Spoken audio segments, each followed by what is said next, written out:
Hai semuanya, pada kesempatan kali ini saya akan membahas bioteknologi dan terapinya.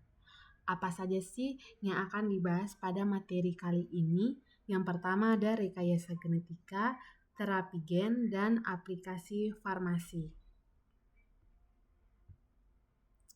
Nah, yang pertama harus kita ketahui dulu yang dimaksud dengan bioteknologi. Bioteknologi adalah cabang ilmu yang memanfaatkan organisme hidup, sistem biologis, atau turunannya untuk mengembangkan produk dan teknologi yang berguna bagi manusia, terutama dalam bidang kesehatan, pertanian, dan industri. Nah, dalam bidang medis dan farmasi, bioteknologi itu berperan besar dalam produksi obat modern, pengobatan penyakit genetik, dan juga pengembangan vaksin dan terapi molekuler. Kemudian yang kedua ada terapi gen. Nah, terapi gen adalah pendekatan medis yang melibatkan penggantian, penambahan, atau pengeditan gen abnormal dalam sel pasien untuk mengobati atau mencegah penyakit. Nah, terapi gen ini dia memiliki jenisnya. Ada 2 jenis terapi gen. Yang pertama itu in vivo. Maksudnya adalah gen dimasukkan langsung ke dalam tubuh pasien. Yang kedua adalah ex vivo, di mana sel pasien itu diambil, dimodifikasi secara genetik di laboratorium, kemudian dimasukkan kembali ke dalam tubuh. Kemudian yang ketiga ada rekayasa genetika.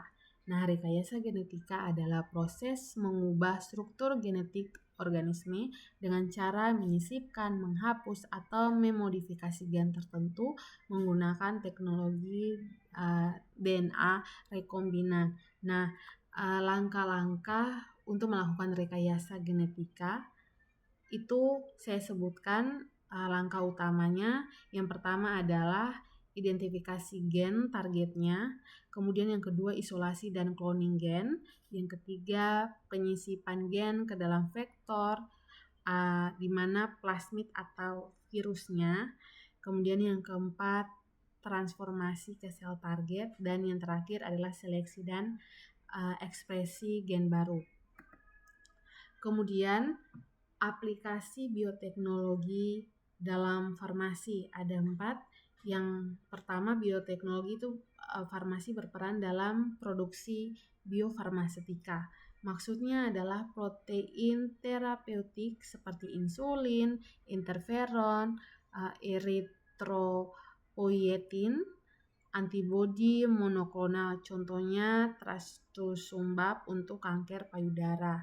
Kemudian aplikasi yang kedua untuk vaksin rekombinan, contohnya seperti vaksin hepatitis B yang diproduksi oleh sel ragi dengan rekayasa genetik. Yang ketiga adalah drug delivery system atau DDS, adalah penggunaan nanoteknologi dan liposom untuk meningkatkan efektivitas obat. Dan yang keempat adalah pharmacogenomics, artinya penyesuaian pengobatan berdasarkan profil genetik pasien untuk meningkatkan efikasi dan mengurangi efek samping. Dan yang terakhir, berdasarkan penjelasan tadi di atas, dapat kita simpulkan yang pertama, bioteknologi modern membuka peluang besar dalam terapi medis yang presisi dan efektif. Kemudian khususnya melalui rekayasa genetika untuk produksi protein dan juga vaksin. Kemudian terapi gen untuk mengobati penyakit genetik. Setelah itu aplikasi farmasi juga digunakan untuk menciptakan pengobatan berbasis biologi. Terima kasih.